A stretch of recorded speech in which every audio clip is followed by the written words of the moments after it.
Narinig mo ba yung bali-balita ngayon? Ano? Ang mga Espanyol magpapatupad daw ng polo iservisyo kung saan ang mga kalalakihan na edad 16 at saka 60 anyos ay magtatrabaho na. Ibig sabihin, kasama na pala ang mga anak natin. Nako, masikitin pa naman yung anak ko. Kailan kaya tayo magpapaalipin ng ganito?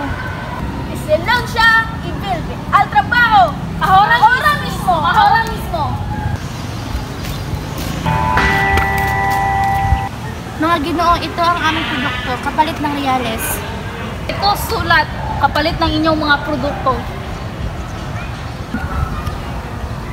Ngunit ito higit na mababa sa ating napag-usapan. Kailangan namin ng reales. Vuelve al trabaho. Mga idiotas, mover, mover. Mga Ginoo, maawa kayo. Ginoo, pakiusap.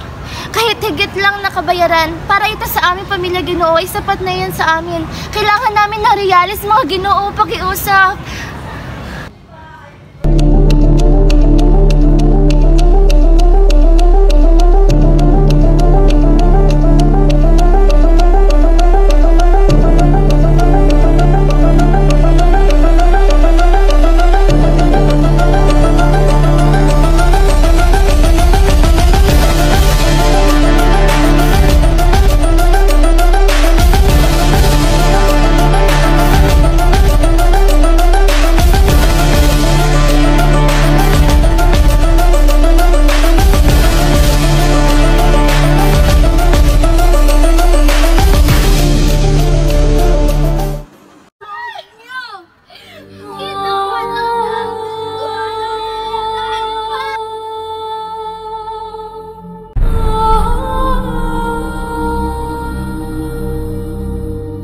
Ang mga dating hiniral ay pinalitan ng mga bagong pinuno, kaya hindi nagbabago ang sistema ng pamamahala. May mga maharlika pa rin na natili na walang pakialam sa mga inaapi at inaabuso.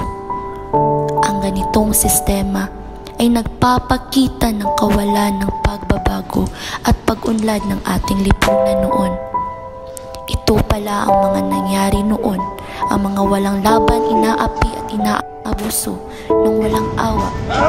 Kay lupit ng kasaysayan para sa mga taong walang kamuwang-muwang at tila wala silang kakampi sa gitna ng pang-aabuso.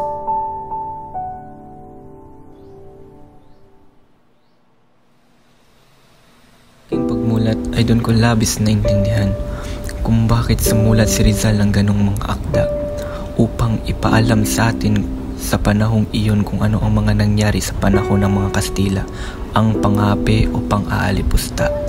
Kaya niya yo'y naisulat upang ating malaman ang nangyari sa ating inang bansa.